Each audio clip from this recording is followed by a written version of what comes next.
Hey everyone, मैं हूं गौरव मिश्रा और आप सभी का स्वागत करता हूं मैग्नेट ब्रेन्स पे। और आप सभी के सामने एक बिल्कुल ही नए सेशन के साथ मैं आ चुका हूं। आज के सेशन में हम क्लास 11th मैथ्स को और आगे बढ़ाएंगे और आज के सेशन में हम क्लास 11 मैथ्स के सेट थ्योरी के एक और नए टॉपिक का डिस्कशन करेंगे जो कि कहलाता है operation on sets. Operation on sets का मतलब क्या होता है मैं आपको समझाऊंगा, पर उससे पहले यह जान लो कि ऑपरेशन शब्द का मतलब क्या होता है। ऑपरेशन शब्द का मतलब होता है जैसे कि आप प्लस करते हो, माइनस करते हो, मल्टीप्लिकेशन करते हो, डिवीजन करते हो, ये सारी चीजें आप नंबर्स पे किया करते थे। अब आज जो ये ऑपरेशंस हैं आपको सेट्स पे करने हैं, और जब आप सेट पे ऑपरेशन करते हो तब आप प्लस माइनस एडिशन सब्सट्रैक्शन ये सब नहीं करते हो, तब कुछ ऑपरेशंस अलग आते हैं और उन्हीं सारे ऑपरेशंस को आज हम इस वीडियो के अंदर देखने वाले हैं। और ये सारा का सारा कंटेंट आपको प्रोवाइड करवाता है magnet brains free of cost, यानी कि मैग्नेट ब्रेन्स पे आपको 2 चैप्टर्स पढ़ने के बाद बाकी चैप्टर्स पढ़ने के लिए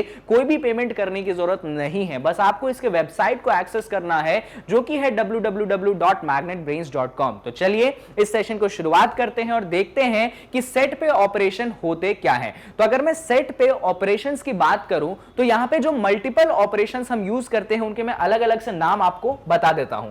जो सबसे पहला ऑपरेशन हम आज की वीडियो में सीखेंगे वो हम सीखेंगे कि सेट में यूनियन का मतलब क्या होता है। पहला ऑपरेशन कहलाता है यूनियन। जो दूसरा ऑपरेशन कहलाता है सेट के अंदर, आप उसको बुलाते हैं इंटरसेक्शन। तो हम देखेंगे आज की वीडियो में कि इंटरसेक्शन सेट्स का क्या होता है। और फिर तीसरा जो ऑपरेशन कहलाता है वो कहलाता है सेट्स का सब्सट्रैक्शन। क्या कहलाता है? सेट्स का सब्सट्रैक्शन। ये 3 ऑपरेशन जो है आज की वीडियो में हम देखेंगे और समझेंगे कि इन तीनों ऑपरेशंस की मदद से आप सेट्स के क्वेश्चंस को कैसे सॉल्व करोगे और सेट से किन टाइप के क्वेश्चन इन तीनों ऑपरेशंस पे आपको मिलते हैं। चलिए तो बिना देरी के एक एक ऑपरेशन को स्टार्ट करते हैं और स्टार्ट करेंगे हम सबसे पहले ऑपरेशन से जो कि है हमारे पास यूनियन ऑफ सेट। अब ये यूनियन ऑफ सेट का मतलब क्या होता है समझो। यूनियन वर्ड का मतलब क्या होता है? यूनियन वर्ड का मतलब होता है चीजों को साथ लेकर चलना, यूनियन बनाना, चीजों को जोड़ना। अगर मैं सेट में यूनियन का इस्तेमाल करूं तो उसका डेफिनेशन बेसिक है,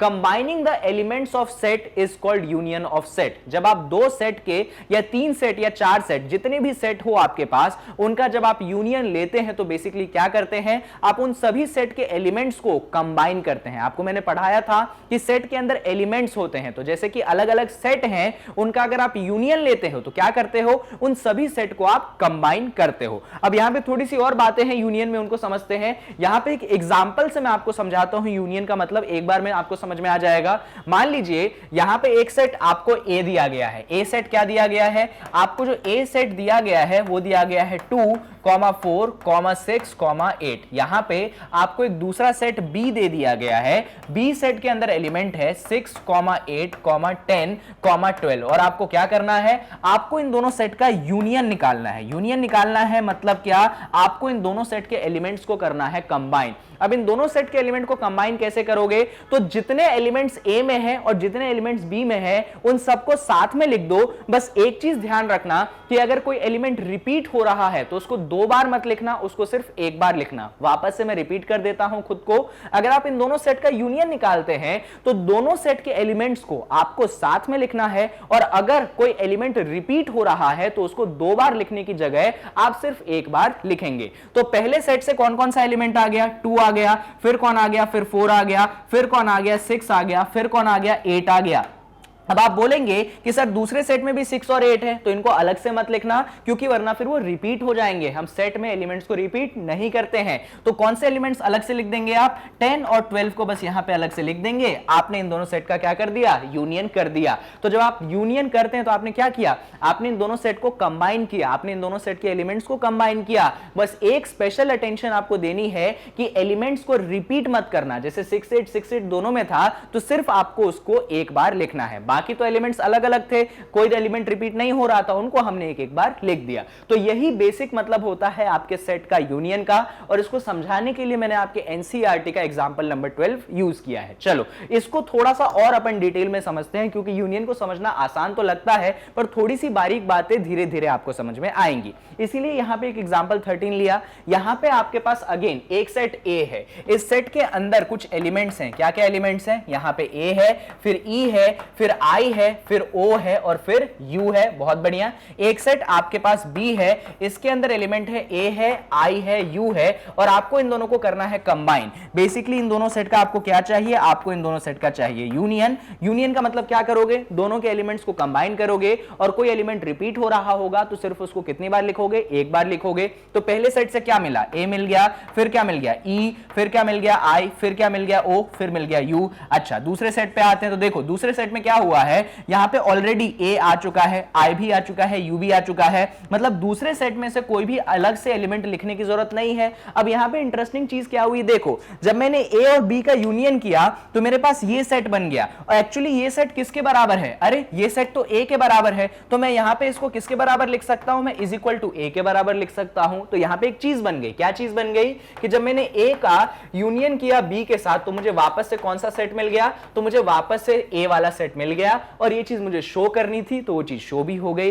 तो यहां पे यही बारीक बात रहती है कि एलिमेंट्स को रिपीट नहीं करना है। जो एलिमेंट ऑलरेडी एक बार आ चुका है, भले ही वो दूसरी एलिमेंट दूसरे सेट में प्रेजेंट हो, पर आपको उसको लिखना नहीं है। हां, कोई अलग एलिमेंट होगा तो आप उसको लिखिए। मान लो यहां पे कोई एलिमेंट अलग से होता, Z या K रहता, तो यहां पे अपन K को लिखते, पर क्योंकि नहीं था इसीलिए अपन ने नहीं लिखा। इन तीनों एलिमेंट्स को वापस से इसलिए नहीं लिखा क्योंकि ऑलरेडी वो एक बार आ चुके हैं। चलो, एग्जाम्पल 13 भी क्लियर होना चाहिए, और यहां पे जो चीज शो दैट करनी थी वो चीज तो क्लियर होनी ही चाहिए। 13 के बाद अपन आगे आ जाते हैं एग्जाम्पल किस पे, एग्जाम्पल नंबर 14 पे। एग्जाम्पल नंबर 14 कुछ थोड़ा सा वर्ड प्रॉब्लम टाइप है, और यहां पे आपका यूनियन का इंटरप्रिटेशन भी थोड़ा सा समझ में आएगा।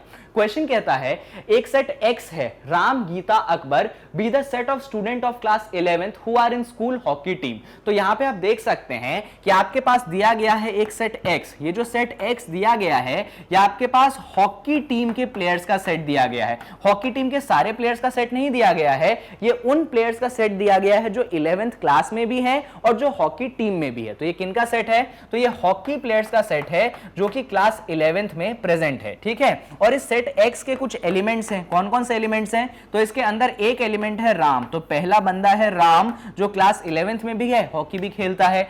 बच्ची है दूसरी गीता, तो गीता भी हॉकी खेलती है, क्लास 11th में भी है। तीसरा लड़का है अकबर, तो अकबर भी आपके पास हॉकी खेलता है और आपके क्लास 11th में भी है। अब यहां पे एक दूसरा सेट आपको दिया गया है Y में क्या बोला गया है, Y में बोला गया है गीता, डेविड और अशोक प्रेजेंट है, be the set of students from class 11th who are in the school football team. यानी कि क्लास 11th के कुछ बच्चे हॉकी वाले थे, वो ये हो गए। क्लास 11th के कुछ बच्चे फुटबॉल वाले हैं, कौन है वो, गीता, डेविड और अशोक, तो इसको भी लिखते हैं। तो सेट Y उन्हीं बच्चों का सेट है जो कि 11th में प्रेजेंट है और जो कि फुटबॉल टीम में प्रेजेंट है। तो आपके पास Y में सबसे पहली जो बच्ची है वो है गीता। यहां पे आप देख सकते हो जो गीता है वो आपके हॉकी टीम की भी मेंबर है और गीता फुटबॉल टीम की भी मेंबर है, मल्टी टैलेंटेड है। यहां पे दूसरा बच्चा है डेविड जो कि आपके क्लास 11th में भी है और फुटबॉल टीम में भी है, और तीसरा बच्चा है अशोक जो आपके क्लास 11th की टीम में भी है और आपके फुटबॉल टीम में भी है। यहां पे लिख देता हूं मैं कि यहां पे जो सेट Y है ये कौन है, ये आपकी फुटबॉल टीम है, और फुटबॉल टीम कहां से चुनी गई है, ये वाली तो क्लास 11th से चुनी गई है। अब यहां पे आपको चैलेंज दिया गया, क्या चैलेंज दिया गया कि ये जो दो सेट आपने अलग अलग निकाला है आपको इन दोनों सेट का यूनियन लेना है, यानी कि आपको X यूनियन Y करना है। मैंने यूनियन का मतलब सिखाया था, दोनों के सेट के एलिमेंट्स को साथ में लिख दो, बस जो एलिमेंट रिपीट हो रहा है उसको एक ही बार लिखना। तो चलो साथ में लिख देते हैं। तो X यूनियन Y जब आप करोगे तो इसको यहां पे मत करो, इसको अगले पेज पे करते हैं अपन। तो कौन कौन से एलिमेंट आएंगे, सबसे पहला एलिमेंट देखो एक तो राम आ जाएगा, तो यहां पे लिखते हैं हम कि X यूनियन Y जो होगा उसमें सबसे पहले कौन आएगा, सबसे पहले आपके पास राम आएगा। राम के बाद कौन आ गया, राम के बाद गीता आ गई, तो यहां पे राम के बाद गीता का नंबर आ गया। गीता के बाद कौन है भाई, गीता के बाद यहां पे आपके पास अकबर है, तो यहां पे अकबर भी आ चुके हैं। तो अकबर के बाद तीसरे नंबर पे कौन है, तीसरे नंबर पे आपके पास वापस से गीता आ गए। अरे गीता तो पहले से ही एक बार आप लिख चुके हैं, तो जैसा कि मैंने सिखाया था ना रिपीट नहीं करना, इसलिए गीता को आप रिपीट मत करना, ठीक है। तो राम, अकबर, यहां पे गीता भी आ गई, गीता दूसरी बार आई, दूसरी बार नहीं लिखेंगे। हाँ, डेविड नया है, अशोक नया है, तो डेविड और अशोक का अपन नाम यहां पे लिख देंगे। यहां पे डेविड भी आ चुके हैं और यहां पे आपके पास अशोक भी आ चुके हैं, और इस तरीके से आपका जो इन दोनों सेट का यूनियन है वो बन चुका है। इंपॉर्टेंट ये था कि गीता को हमने रिपीट नहीं किया है क्योंकि वो दोनों ही टीम में थी, बस उसका नाम हमने एक बार लिखा। अब यहां पे ये जो सेट आपके पास x यूनियन बना y, इस सेट का आपको करना है इंटरप्रिटेशन, यानी ये जो सेट आपने इन दोनों का यूनियन लिया है, इस यूनियन से आप क्या समझते हैं। तो सुनिए, इस यूनियन ऑफ सेट में कौन कौन प्रेजेंट है। तो इस यूनियन ऑफ सेट में एक्चुअली वो बच्चे प्रेजेंट है, वो स्टूडेंट्स प्रेजेंट हैं जो कि कहां के हैं, तो जो कि आपके क्लास 11th के हैं, और जो कि कहां है, जो कि या तो फुटबॉल टीम में है या तो आपके हॉकी टीम में है। यहां पे वही बच्चे प्रेजेंट हैं जो कहां पे प्रेजेंट है, जो कि या तो आपके फुटबॉल टीम में मिल जाएंगे या कहां पे मिल जाएंगे, या फिर आपके हॉकी टीम में मिल जाएंगे। तो यही आपके सेट का रिप्रेजेंटेशन है, इंटरप्रिटेशन है कि x यूनियन y का मतलब ये है वो प्लेयर्स जो कि क्लास 11th के हैं, वो स्टूडेंट्स जो कि क्लास 11th के हैं, वो या तो फुटबॉल टीम में होंगे या तो आपके हॉकी टीम में होंगे। इस सेट में से कोई भी एलिमेंट उठाओ, कोई भी एक बच्चे को उठाओ, वो बच्चा आपको कहां पे मिलेगा, क्लास 11th का मिलेगा। साथ में या तो वो फुटबॉल खेलेगा या तो वो क्या खेलेगा, हॉकी खेलेगा। ये आपके सेट का क्या हो गया, यूनियन का इंटरप्रिटेशन हो गया। आपके एग्जाम में इस टाइप के क्वेश्चन आते हैं जहां पे यूनियन का इंटरप्रिटेशन आपसे पूछा जाता है। यहां पे मुझे एक और चीज समझ में आती है, जहां पे यूनियन शब्द आता है वहां पे और शब्द का महत्व बढ़ जाता है, और हिंदी वाला नहीं इंग्लिश वाला। तो आप यहां पे थोड़ी सी बात और ध्यान रख लीजिएगा कि यूनियन शब्द के साथ एक और शब्द अकंपनी करता है, वो शब्द अकंपनी करता है और का मतलब क्या होता है कि जब आप दो सेट का यूनियन ले रहे होते हैं, जैसे कि आपने दो सेट का यूनियन लिया, इसका मतलब वो सारे एलिमेंट्स आएंगे जो या तो ए में है या तो बी में है। ऐसा नहीं है कि कॉमन एलिमेंट्स को चुनना है, अपन को उन एलिमेंट्स को लेना है जो या तो ए में है या तो बी में है। यानी कि एक तरीके से अपन ऐसे बोल रहे हैं, all the elements which belongs to A or belongs to be. ये इसीलिए यहां पे यूनियन शब्द के साथ मैंने और शब्द को यहां पे जोड़ा है। तो यहां पे याद रखना कि इस क्वेश्चन में हमने यूनियन कैसे किया, उसका इंटरप्रिटेशन कैसे किया। ये एग्जांपल आपके एनसीईआरटी का 14th नंबर था। चलो, तो एग्जांपल 14 के बाद थोड़ा सा और आगे बढ़ जाते हैं, और यहां पे डेफिनेशन आ जाता है आपके यूनियन ऑफ सेट का। तो जरा डेफिनेशन देख लेते हैं कि एक यूनियन ऑफ सेट का क्या होता है। तो union of two set A and B is the set C which consist of all those elements which are either in A or in B including which are in both. तो यहां पे सीधी सी बात बोली गई है कि जब आप दो सेट का यूनियन लेते हो, तो यूनियन लेने का मतलब यह है आपको उन सारे एलिमेंट्स को लिखना है जो या तो ए में है या तो बी में है, और जो दोनों में प्रेजेंट है उसको भी लिखो, बस उसको रिपीट मत करो, बस इतना ही है। अब इसको यहां पे सिंबॉलिकली भी दिखाया गया है कि अगर आप ए यूनियन बी लेते हैं तो ए यूनियन बी का सेट बिल्डर फॉर्म उन्होंने लिखा है। एक एलिमेंट एक्स है तो एक्स ए को बिलोंग कर जाए तो भी वो पार्ट हो जाएगा, और एक्स किसको बिलोंग कर जाए, बी को बिलोंग कर जाए तो भी हमारे ए यूनियन बी का वो पार्ट हो जाएगा। सीधी सी बात है, दो सेट का यूनियन लोगे तो जो एलिमेंट होगा या तो वो ए को बिलोंग करे तो भी हमारे ए यूनियन बी का हिस्सा है, अगर वो बी को बिलोंग करे तो भी आपके ए यूनियन बी का हिस्सा है। और एग्जांपल्स के थ्रू मैंने यही बात आपको समझाई है। चलो, तो यहां पे यूनियन का डेफिनेशन क्लियर है, डेफिनेशन रटने की कोई जरूरत नहीं है। अब बात आती है कि आप यूनियन ऑफ टू सेट्स को वेन डायग्राम की मदद से कैसे दिखाओगे। देखो, वेन डायग्राम्स का बहुत इंपॉर्टेंस होता है, आपको मैंने इससे पहले वेन डायग्राम ही सिखाया था। वेन डायग्राम का बहुत ज्यादा इंपॉर्टेंस होता है आपके सेट के यूनियन में। तो आप वेन डायग्राम को कैसे दिखाएंगे, तो सुनिए भाई, मान लीजिए आपने ऐसा एक बड़ा सा यूनिवर्सल सेट बना दिया, ऑल्दो डायग्राम वहां पे बने थे फिर भी मैं बना रहा हूं। मान लो एक ऐसा रेक्टेंगल बना दिया, रेक्टेंगल की मदद से आप कौन सा सेट दिखाते हैं, तो रेक्टेंगल की मदद से आप यूनिवर्सल सेट दिखाते हैं। इसके अंदर हम क्या करते हैं, हम दो सेट ले लेते हैं। एक सेट हमने यहां पे ले लिया ए और यहां पे हमने दूसरा सेट ले लिया बी, और किसी ने हमें बोला कि यहां पे आपको ए यूनियन बी को रिप्रेजेंट करना है, तो कौन सा एरिया ए यूनियन बी को दिखाता है। तो ए यूनियन बी का मतलब मैंने क्या समझाया था, ए यूनियन बी का मतलब होता है कॉमन एरिया नहीं होता है, कंबाइन करना होता है। यानी कि जो दोनों एरियाज हैं उन दोनों को आप कंबाइन कर दीजिए, दोनों सेट को क्या कर दीजिए, कंबाइन कर दीजिए। तो कंबाइंड एरिया कौन सा है, तो जितने एरिया में ये दोनों के दोनों सेट बैठे हैं उस पूरे एरिया को आप ऐसे शेड कर दोगे तो आपके दोनों सेट का क्या मिल जाएगा, आपको अपने दोनों सेट का यूनियन मिल जाएगा। तो यूनियन के लिए बस आपको इतना करना है कि दोनों के कॉमन एरिया के साथ साथ उन सभी एरिया को शेड कर देना है जो कि दोनों को जोड़ने पे मिलेगा। तो यहां पे मैंने जितना भी एरिया था उन सारे के सारे एरिया को क्या कर दिया, साथ में जोड़ दिया, तो मुझे कौन मिला, मुझे दोनों सेट का यूनियन मिल चुका है। तो यूनियन के लिए ये डेफिनेशन आपको ध्यान रखनी चाहिए। चाहिए, ये डायग्राम आपको ध्यान रखना चाहिए। अच्छा, यूनियन सिर्फ 2 सेट पे एप्लीकेबल नहीं है, यूनियन जो है 3 सेट पे भी एप्लीकेबल है। यानी कि ऐसे भी क्वेश्चन आ सकते हैं जहां पे आपको 3 सेट का यूनियन पूछ लिया जाए, यानी कि A union B union C, ये चीज भी आपको पूछी जाती है। तो इस चीज को वेन डायग्राम से कैसे दिखाएंगे वो भी देख लेते हैं। मान लीजिए आपने एक बड़ा सा ऐसे यूनिवर्सल सेट बना लिया, रेक्टेंगल बना लिया, इसको आपने यूनिवर्सल सेट बोला। यहां पे आपने एक सेट ए बना लिया, यहां पे आपने दूसरा सेट बी बना लिया और यहां पे आपने तीसरा सेट सी बना लिया। अब आपको क्या करना है, अब आपको करना है इन तीनों सेट का यूनियन। कैसे करोगे इन दोनों सेट का यूनियन? तो आपको उन सारे एरिया को क्या कर देना है, कंबाइन कर देना है। तो आपने क्या कर दिया, आपने इसको भी ऐसे कंबाइन कर दिया, आपने इसको भी कंबाइन कर दिया और आपने क्या किया, आपने इसको भी कंबाइन कर दिया। तो ऐसे तीनों ही एरियाज को आपको कंबाइन करके आपको तीनों ही सेट का क्या मिल गया, यूनियन मिल गया। तो ये जो हिस्सा है ये हो गया A union B union C. कौन सा हिस्सा हो गया, ये तीनों सेट का आपका यूनियन हो चुका है। तो यूनियन मतलब क्या है, आपको सारे के सारे एरियाज को कंबाइन करना है। तो यूनियन 2 सेट पे भी हो सकता है, 3 सेट पे भी हो सकता है, 4 सेट पे भी हो सकता है।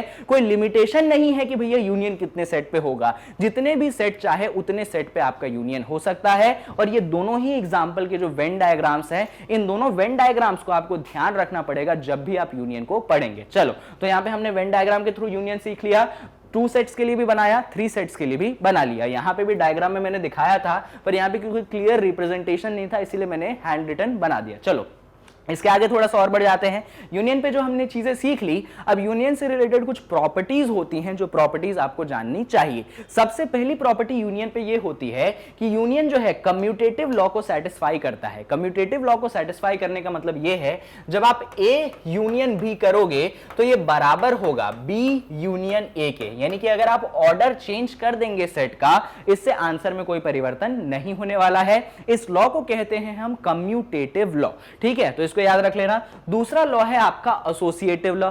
एसोसिएटिव लॉ तब इस्तेमाल होता है जब आप 3 सेट के यूनियन की बात करते हैं। यहां पे देख सकते हैं आप, सबसे पहले मैंने 3 सेट का यूनियन निकाला। मेरे पास 3 सेट है, एक ए है, एक बी है और एक सी है। तो मैंने क्या किया, मैंने यहां पे ए यूनियन बी किया और इसका यूनियन मैंने निकाल लिया है सी के साथ। तो पहले मैंने क्या किया, पहले मैंने ए और बी का यूनियन निकाला और उसके आंसर में मैंने सी का यूनियन निकाला। इसको हम ऐसे भी कर सकते थे, कैसे? तो पहले ए को अलग लिखिए, फिर यूनियन लिखिए और यहां पे आप बी और सी का क्या कर दीजिए, यूनियन करिए। तो यूनियन को हम इस तरीके से भी दिखा सकते हैं। क्या किया हमने, ए और बी का यूनियन निकाला, किसके साथ निकाला, सी के साथ निकाला और फिर इसको ऐसा कर दिया कि पहले ए रखा, यूनियन रखा और फिर बी और सी का यूनियन निकाला। इस चीज को कहते हैं एसोसिएटिव लॉ। इसको भी थोड़ा सा ध्यान रख लेना। चलो इसके बाद तीसरे पे आ जाओ। तीसरा कहलाता है आपका, मान लीजिए आपके पास एक सेट ए है, आप इसका यूनियन निकाल रहे हैं एम्प्टी सेट के साथ। किसके साथ यूनियन निकाल रहे हैं आप इसका यूनियन निकाल रहे हैं एम्प्टी सेट के साथ। तो किसी भी सेट का अगर यूनियन निकालोगे आप एम्प्टी सेट के साथ, तो आपको आंसर मिल जाएगा वो पूरा का पूरा सेट। याद रखना, एम्प्टी सेट के साथ यूनियन निकालने पे आपको जो पूरा का पूरा सेट होता है वही मिल जाता है। डन डन, बहुत बढ़िया। क्योंकि यूनियन का मतलब क्या है, कंबाइन करने का मतलब है। तो इन दोनों सेट को क्या कर दिया आपने, कंबाइन कर दिया है और कंबाइन करके आपको ए मिल गया। चलो इसके बाद चौथे पे आ जाओ। चौथे केस में आपको ये बोला गया है आइडेम्पोटेंट लॉ। आइडेम्पोटेंट लॉ क्या होता है, तो आप एक सेट का यूनियन उसके स्वयं के साथ निकाल देते हैं, खुद के साथ निकाल देते हैं। तो जब एक सेट का यूनियन उसके खुद के साथ निकालोगे तो आंसर एज इट इज आपको मिल जाएगा।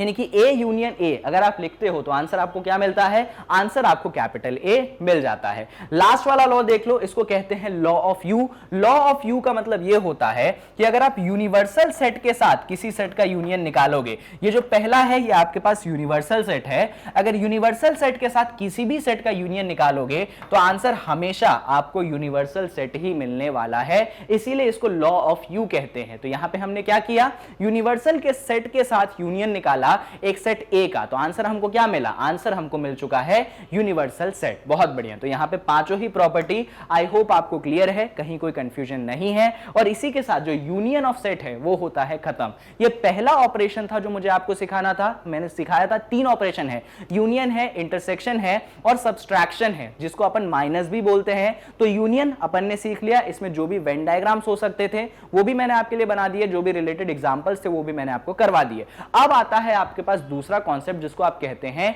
Intersection of set. जैसे कि यूनियन ऑफ सेट में क्या था, आप दो सेट को कंबाइन करते थे। इंटरसेक्शन ऑफ सेट का मतलब होता है finding out common elements in set. आप क्या करते हैं, आप दो सेट के अंदर कॉमन एलिमेंट्स को क्या करते हैं, फाइंड आउट करते हैं। अब दो सेट के अंदर कॉमन एलिमेंट्स को फाइंड आउट करने का क्या मतलब है, इसको हम एग्जांपल से बेटर समझ पाएंगे। तो यहां पे क्वेश्चन है, consider the set A and B of example 12, find A intersection B. अच्छा एक और बात यहां पे सुन लो, यूनियन का क्या सिंबल होता है ये तो समझ गए ना। यूनियन का सिंबल मैंने ऑलरेडी आपको समझा दिया था कि यूनियन के केस में जब भी आप यूज करोगे ये वाला सिंबल का मतलब होता है आप दोनों सेट का क्या निकाल रहे हो, यूनियन निकाल रहे हो। और सिमिलरली जब आप इंटरसेक्शन पे आते हो तो इंटरसेक्शन के केस में कौन सा सिंबल यूज करते हो, तो यूनियन का जस्ट उल्टा वाला सिंबल आप यूज करते हो जब आपको दो सेट का क्या दिखाना हो, इंटरसेक्शन दिखाना हो। फिलहाल हम क्वेश्चन से समझते हैं इसको। तो क्वेश्चन में हमको ऐसा बोला गया है कि एग्जांपल 12 जो आपने पढ़ा था ना, तो वहां पे जो दोनों सेट ए और बी पढ़े थे आपको उन दोनों सेट का निकालना है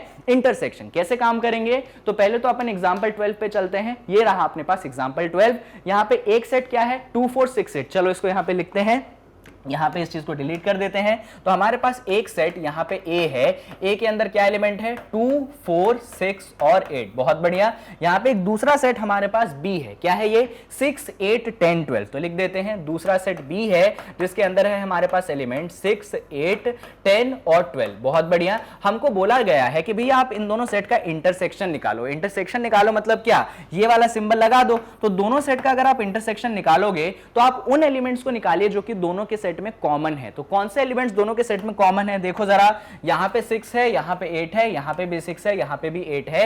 यानी कि कॉमन एलिमेंट क्या हो गए, 6 और 8 हो गए। तो यहां पे ब्रैकेट के अंदर अपन क्या करेंगे, एक 6 रख देंगे, 8 रख देंगे। यहां पे अपन ने दोनों सेट का क्या निकाल लिया, इंटरसेक्शन निकाल लिया। तो ए इंटरसेक्शन बी क्या हो गया, 6, 8। बात खत्म, इतना ही था। तो इंटरसेक्शन का मतलब होता है कि आपको कॉमन एलिमेंट्स ढूंढना आना चाहिए। चलो तो यहां पे ये क्वेश्चन खत्म हो गया। लगे हाथों एक और क्वेश्चन कर लेते हैं। एग्जांपल 14 ये करा था ना अपन ने, सॉरी एग्जांपल 13। इसमें भी हम क्या करते हैं, इन दोनों सेट का निकाल लेते हैं इंटरसेक्शन।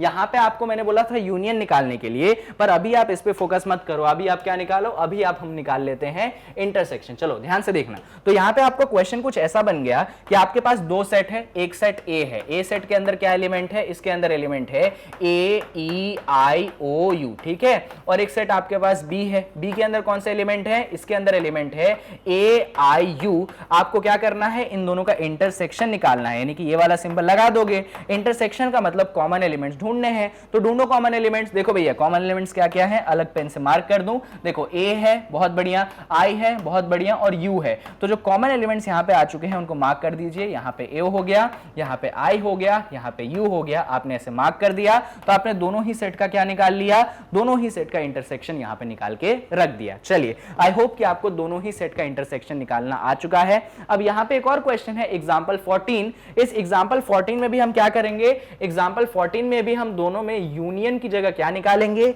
दोनों में यूनियन की जगह हम निकालना चाहते हैं इंटरसेक्शन। क्या निकालना चाहते हैं, इंटरसेक्शन। तो हमारे पास दो सेट है, एक सेट x का है, एक सेट y का है, दोनों के बीच में निकालना है इंटरसेक्शन। चलो देखते हैं। तो हम यहां पे पहले दोनों सेट को लिखते हैं। तो हमारे पास सबसे पहला सेट x है। x के अंदर कौन है, x के अंदर है राम। राम के अलावा कौन है, राम के अलावा है गीता। गीता के अलावा कौन है, गीता के अलावा है अकबर। बहुत बढ़िया। एक बार y को भी लिख लो। तो y सेट को अगर आप देखोगे तो y है आपके पास गीता। गीता के अलावा और कौन है, गीता के अलावा है डेविड। डेविड के अलावा कौन है, डेविड के अलावा है अशोक। तो आपको दोनों ही सेट का चाहिए इंटरसेक्शन। इंटरसेक्शन का मतलब मैंने क्या सिखाया, उस एलिमेंट को लिखो जो दोनों में कॉमन है। भैया कौन एलिमेंट दोनों में कॉमन है, तो आप बोलोगे सर गीता अकेली बच्ची है जो कि दोनों में कॉमन है। यानी कि जब मैंने यहां पे इंटरसेक्शन निकाला तो ब्रैकेट के अंदर मैं क्या लिख दूंगा, ब्रैकेट के अंदर मैं यहां पे गीता लिख दूंगा। बात खत्म। एक्स इंटरसेक्शन वाई क्या हो चुका है, वो आपके पास गीता हो चुकी है। बहुत बढ़िया। अब बात आती है कि सर इसका इंटरप्रिटेशन आप कैसे करोगे। तो देखो इंटरप्रिटेशन हम कुछ ऐसा करेंगे कि जब आपने इन दोनों सेट का इंटरसेक्शन निकाला, तो बेसिकली कॉमन एलिमेंट निकाला। ये पहला सेट कौन सी टीम थी? पहली टीम थी आपके पास 11th में से हॉकी वाली टीम थी, हाँ बिल्कुल 11th में से ये हॉकी वाली टीम थी। ये जो दूसरा सेट था ये आपके पास 11th में से कौन सा टीम था? फुटबॉल वाला टीम था। जब आपने इन दोनों का इंटरसेक्शन निकाला तो एक्चुअली जो आंसर निकाला है ना x इंटरसेक्शन y, मतलब ये वो स्टूडेंट है जो कि क्लास 11th की है, लेकिन ये पता है कौन है? ये हॉकी भी खेलती है और हॉकी के साथ क्या खेलती है? ये फुटबॉल भी खेलती है। तो इसका मतलब है इंटरसेक्शन का कि हॉकी और फुटबॉल दोनों खेलने वाली। तो यहां पे और जो है हिंदी वाला बोल रहा हूं मैं, इस बेसिकली यहां पे जो सिंबल आता है वो एंड का सिंबल आता है। और यहां से मुझे एक और बात पता चलती है कि जब भी आप इंटरसेक्शन यूज करते हैं तो इंटरसेक्शन का मतलब आपके दिमाग में प्रोग्राम कर लीजिए कि एंड आएगा। जैसे यूनियन का मतलब मैंने क्या प्रोग्राम करवाया? जब भी यूनियन देखो तो अपने दिमाग में फिट करो कि और आता है, जब इंटरसेक्शन देखो तो अपने दिमाग में फिट करो कि कौन आता है? एंड आता है। तो यहां पे x इंटरसेक्शन y मतलब x एंड y में जो कॉमन एलिमेंट है वो हमने यहां पे निकाल लिया। इंटरप्रिटेशन भी हो गया कि x इंटरसेक्शन y का मतलब है गीता। गीता वो बच्ची है जो कि क्लास 11th में पढ़ती है और साथ में हॉकी और फुटबॉल दोनों ही वो खेलती है। चलिए, आई होप कि आपको इंटरसेक्शन के जो एग्जांपल्स हैं तीनों के तीनों समझ में आ गए होंगे। अगर तीनों के तीनों अगर आपको इंटरसेक्शन के एग्जांपल समझ में आ गए ना तो बस इतना ही है। यहां पे एक और क्वेश्चन है, करते हैं अपन जरा। एग्जांपल 17 को देखिएगा। 17 में आपको एक सेट ए दिया गया है, एक सेट बी दिया गया है, आपको दोनों का इंटरसेक्शन फाइंड करना है और कुछ शो करना है। तो चलो करते हैं। यहां पे पहले सेट ए को लिखते हैं। अगर सेट ए को देखोगे तो एलिमेंट है 1 2 3 4 5, यहां पे 6, यहां पे 7, यहां पे 8, यहां पे 9 और यहां पे 10। बहुत बढ़िया। यहां पे अगर आप सेट बी को देखेंगे तो बी के अंदर है 2 3 5 7। आपको क्या करना है? इन दोनों सेट का इंटरसेक्शन निकालना है, यानी कि ए इंटरसेक्शन बी निकालना है। इसका मतलब उन एलिमेंट्स को लिखिए जो कि कॉमन है। देखो जरा कौन कौन कॉमन है। तो यहां पे 2 है, यहां पे 2 है, बहुत बढ़िया। यहां पे 3 है, यहां पे 3 है, 4 नहीं है, 5 कॉमन है, 6 नहीं है, 7 कॉमन है। इसके अलावा कोई एलिमेंट कॉमन है नहीं। तो जो जो एलिमेंट्स यहां पे आपने कॉमन लिखे हैं उनको साथ में लिख देते हैं। तो ब्रैकेट बनाएंगे। कॉमन एलिमेंट क्या आ गया? 2 आ गया, 3 आ गया, 5 आ गया एंड 7 आ गया। इंटरेस्टिंग ये है कि जो आपने इंटरसेक्शन ए और बी का निकाला 2 3 5 7, ये एक्चुअली कौन सा सेट है? ये एक्चुअली आपके पास बी सेट है। तो देखने वाली बात ये है कि जब आपने ए और बी का इंटरसेक्शन निकाला तो आपके पास कौन सा सेट आ गया? आपके पास बी वाला सेट आ गया। ऐसे आपने क्लोज कर दिया। तो जो चीज शो करनी थी वो चीज आपने यहां पे शो भी कर दी है। चलो, तो एग्जांपल 17 होता है खत्म। आई होप कि आपको समझ में आ चुका होगा। और यहां पे हम जरा इंटरसेक्शन ऑफ सेट का डेफिनेशन देख लेते हैं। तो अगर इंटरसेक्शन ऑफ सेट का डेफिनेशन की आप बात करेंगे तो सिंपल है, intersection of two set A and B is set of all those elements which belong to both A and B. वही बात है भाई, ये कॉमन है ना, तो कॉमन को मैंने लिखा है कि अगर अभी दो सेट का इंटरसेक्शन करोगे तो इसका मतलब ये है कि वो सारे एलिमेंट्स जो कि दोनों सेट को बिलोंग करेंगे, दोनों सेट में कॉमन होंगे, वही आपके इंटरसेक्शन कहलाएंगे। अगर सेट बिल्डर फॉर्म में लिखना चाहते हो तो आप ऐसा लिखोगे कि ए इंटरसेक्शन बी का मतलब ये है x एक एलिमेंट होना चाहिए सच दैट x जो है a को भी बिलोंग करना चाहिए एंड x जो है b को भी बिलोंग करना चाहिए। यूनियन के केस में याद होगा मैंने बीच में एंड की जगह और लिखवाया था कि x बिलोंग्स टू a और x बिलोंग्स टू b, यानी कि यूनियन के केस में अगर a में बिलोंग कर गया तो भी x यूनियन y में आ जाएगा, अगर b में बिलोंग कर गया तो भी यूनियन में आ जाएगा। पर यहां पे उधर से काम नहीं चलेगा, यहां पे दोनों के अंदर वो प्रेजेंट होना चाहिए तभी वो इंटरसेक्शन में आएगा। इसीलिए बीच में कौन सा सिंबल यूज किया? एंड का सिंबल यूज किया। और यही चीज मैंने आपको सिखाने की कोशिश की थी कि जब भी आप यूनियन देखेंगे तो यूनियन से आप अपने दिमाग में प्रोग्राम करिए और जब आप इंटरसेक्शन देखेंगे तो इंटरसेक्शन से आप अपने दिमाग में प्रोग्राम करिए एंड। ये और एंड का कॉन्सेप्ट आप समझ लीजिए, बहुत ज्यादा काम आपके लिए आने वाला है। चलो, आई होप आपको यूनियन इंटरसेक्शन दोनों समझ में आ चुका होगा। तो दो ऑपरेशंस जो हैं वो खत्म हो चुके हैं, यूनियन भी खत्म हो चुका है, इंटरसेक्शन भी खत्म हो चुका है। और अब आती है बारी आपके तीसरे ऑपरेशन की, जो कि कौन है? अच्छा, यहां पे एक चीज छोटी सी छूट गई, माफ करना उसके लिए। यहां पे आपके जो तीन सेट है ना, इसको वेन डायग्राम से दिखाएंगे। मतलब जो आपने सेट पढ़ा था ए बी सी, यहां पे इंटरसेक्शन को किसकी मदद से दिखाएंगे? हम वेन डायग्राम की मदद से दिखाएंगे। तो चलो जरा देखते हैं कि इंटरसेक्शन को हम वेन डायग्राम की मदद से कैसे समझते हैं। तो अगर आप इंटरसेक्शन को वेन डायग्राम की मदद से समझना चाहेंगे तो उसके लिए आपको क्या करना पड़ेगा? पहले यूनिवर्सल सेट बनाना पड़ेगा। दो सेट को बनाओगे और फिर उसका क्या निकालोगे? इंटरसेक्शन आप निकालोगे। चलो देख लेते हैं। मान लीजिए आपने ये जो है अपना यूनिवर्सल सेट मस्त बड़ा सा बना दिया। इस यूनिवर्सल सेट में दो सेट ले लीजिए, एक सेट आपने यहाँ पे ए ले लिया, दूसरा सेट यहाँ पे आपने बी ले लिया। इसको ए बोल दो, इसको बी बोल दो। आपको निकालना है इंटरसेक्शन, यानी आपको निकालना है कॉमन एरिया। तो यहाँ पे देखिए जरा, ऐसा कौन सा एरिया है जो दोनों को कॉमन है? तो आप बोलोगे सर ये जो बीच में छोटा वाला एरिया है ना, ये दोनों का क्या है? कॉमन है। तो ये जो छोटा वाला एरिया है आप इसको ऐसे मस्त शेड कर देंगे, और जैसे ही आप इसको शेड कर दोगे, अच्छे से शेड करना, जैसे मैं शेड कर रहा हूं एकदम शिद्दत से, तो जैसे ही शेड करोगे तो आप इसको लिख सकते हो कि ये हो चुका है आपके पास ए इंटरसेक्शन बी। यहां पे मैंने दो सेट का इंटरसेक्शन बताया, जरूरी नहीं है कि इंटरसेक्शन सिर्फ दो सेट पे होल्ड करता है, ये तीन सेट पे भी होल्ड कर सकता है। तो यहां पे मैं दिखा देता हूं। तो एक मस्त बड़ा सा यूनिवर्सल सेट यहां पे आप बना दो। इस बड़े से यूनिवर्सल सेट में यहां पे U लिख दीजिए, ये आपके पास हो चुका है कैपिटल A, ये हो चुका है आपके पास कैपिटल B, और ये हो चुका है आपके पास कैपिटल C। अब आपको क्या चाहिए? अब आपको चाहिए इंटरसेक्शन, यानी कि आपको उस रीजन को ढूंढना है जो कि तीनों में ही कॉमन है। तो बहुत बारीकी से देखोगे तो वो छोटा सा रीजन है ये वाला, जो कि तीनों में क्या है? कॉमन है। तो ये छोटा सा कॉमन रीजन आपको मिल चुका है। इस छोटे से कॉमन रीजन को आप क्या बोल देंगे? ये हो चुका है A intersection B intersection C। तो यही था इंटरसेक्शन का मतलब। वेन डायग्राम के थ्रू भी आपको इंटरसेक्शन को मैंने समझा दिया। चाहो तो स्क्रीनशॉट ले लो, काम पड़ेगा, जरूरत पड़ेगी आगे। डन। चलो भैया, इंटरसेक्शन हो गया। तो दो ऑपरेशन यहां पे होते हैं आपके खत्म, यूनियन खत्म हो गया, इंटरसेक्शन खत्म हो गया। अब एक और चीज बचती है आपके पास। अरे अरे, एक और चीज छूट गई, उसको बार बार सर आप चीजें छोड़ देते हो, कोई बात नहीं, सुन लो। तो यूनियन इंटरसेक्शन पढ़ लिया ना। यूनियन इंटरसेक्शन के अंदर इंटरसेक्शन में एक छोटी सी चीज कहलाती है डिसजॉइंट सेट। अब इस डिसजॉइंट सेट का मतलब क्या होता है? सुनो, डिसजॉइंट सेट का मतलब बहुत ही बेसिक है। जब आप दो सेट का इंटरसेक्शन लेते हो और अगर आंसर आ जाए 5 का मतलब बताया था ना मैंने, एम्प्टी सेट, तो उन दोनों सेट को आप बुलाते हैं डिसजॉइंट सेट। डिसजॉइंट सेट का मैंने एग्जांपल आपको जब वेन डायग्राम की वीडियो बनाई थी तब भी बताया था कि दो सेट जिनमें कुछ भी कॉमन नहीं है उसको अपन कहते हैं डिसजॉइंट सेट। इसी चीज को मैंने यहां पे भी दिखाया है कि मान लीजिए आपके पास एक सेट है A, दूसरा सेट है B, आपने दोनों के बीच में निकाला इंटरसेक्शन, दोनों के बीच में निकाला कॉमन। तो इंटरसेक्शन निकालने पे अगर आ चुका है 5, यानी कि आ चुका है आपके पास एम्प्टी सेट, तो आप उन दोनों सेट को क्या बुलाते हैं? आप उन दोनों सेट को बुलाते हैं डिसजॉइंट सेट,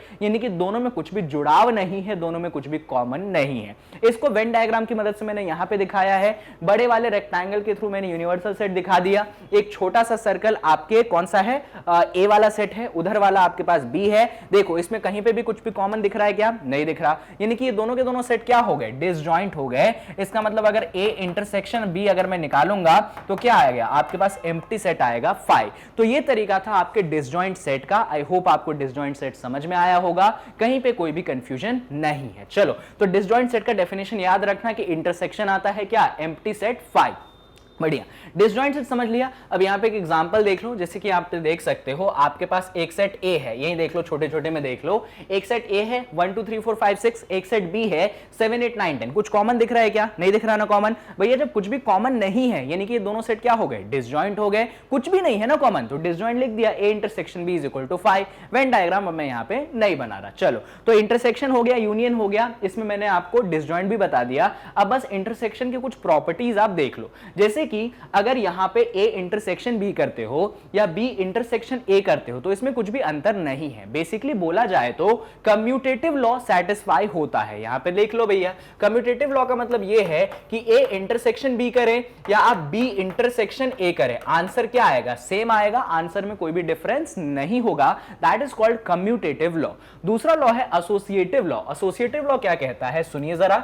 एसोसिएटिव लॉ कुछ ऐसा कहता है, इसको थोड़ा क्लीन करके लिखता हूं। मान लो आपने पहले A इंटरसेक्शन B करा और इसका इंटरसेक्शन आपने C के साथ निकाला, और दूसरी तरफ आपने क्या किया? A को अलग थलग कर दिया और इसका इंटरसेक्शन आपने B इंटरसेक्शन C के साथ निकाला। अंतर कुछ नहीं है, तुमको तो याद भी नहीं रखना, बस ये देख लो मैंने यहां पे क्या बताया। तो ये जो कहलाता है, ये कहलाता है आपका एसोसिएटिव लॉ।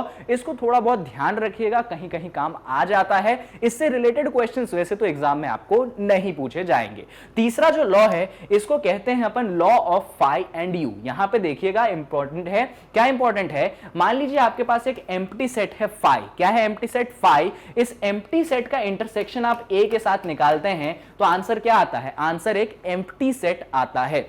याद रख लो इस बात को, एम्प्टी सेट का इंटरसेक्शन किसी भी सेट के साथ निकालोगे, आंसर क्या आएगा, आंसर एम्प्टी सेट ही आएगा। दूसरा देख लो भैया, दूसरा ये है कि अगर यूनियन का इंटरसेक्शन आप किसी भी सेट के साथ निकालोगे तो जिस सेट के साथ इंटरसेक्शन निकाल रहे हो ना वही आंसर आपको यहां पे मिल जाएगा। यानी कि यूनियन का इंटरसेक्शन आपने ए के साथ निकाला, आंसर क्या मिलेगा, आंसर आपको ए ही मिलेगा, इसके अलावा और कुछ नहीं मिलेगा। तो इन दोनों लॉस को याद रखिएगा, इसको कहते हैं लॉ ऑफ फाई। क्या कहते हैं इसको, लॉ ऑफ फाई, जबकि इसको क्या कहते हैं, जिसको कहते हैं लॉ ऑफ यू। क्या बुलाते हैं, लॉ ऑफ यू। तो दोनों ही लॉ याद रखना है, लॉ ऑफ फाई भी याद रखेंगे अपन, लॉ ऑफ यू को भी अपन याद रखेंगे। चलो बहुत बढ़िया, आई होप चीजें क्लियर है। अच्छा चौथे पे आ जाओ, चौथे को कहते हैं आइडेम्पोटेंट लॉ।